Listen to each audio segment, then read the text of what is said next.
بەهۆی دابەزینی نەوت لە بازاری جیهانیدا عێراق ڕوبەڕووی قەیرانێکی دارایی بوو. کاریگەریەکەشی هێڵی هەژاری لە ئاستێکی بەرز تۆمار کرد. هەر بۆیە حکوومەتی ئەمریکا وەک هاوکاریەک ڕایگەاند کە $1 ملیار وەک قەرزێکی بەرز بداتە عێراق.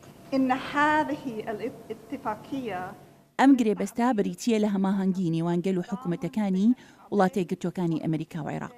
هەروەها نیشانەیەکە لەسەر دەرکردن بەوەی ڕیفۆرم و گەشەسەندنی ئابووری دەبێتە بناغی عێراقێکی سەرکەوتوو سەقامگیر و یەکگرتوو. لە ڕێو ڕسمی ئەم گرێبەستەدا هەڵس و کاری باڵۆێزی ئەمریکا لە عێراق خۆشحاڵی خۆی دەربڕی و ڕایگەاند کە ئەم یارمەتیدانە لە ڕێگای ئەم گرێبەستە دووقۆڵیەدا ببێتە هۆکارێکی گرنگ بۆ چاکسازی دارایی لە عێراق. دەرخستنی سەنەدات سوودێکی گەورەی بۆ عێراق دەبێت بۆ ئەوەی هاوردەکان بەدەست بێنێ تاوکو ئەم بڕەپارەیە پایخستنەی بودجەی 2007 پێ پڕ بکاتەوە. ئەمە خاڵی یەکەمە. خاڵی دووەمیش بۆ یەکەم جار ڕێمان پێدەدا کە بچینە ناو بازاری سەنەداتی نێودەوڵەتی.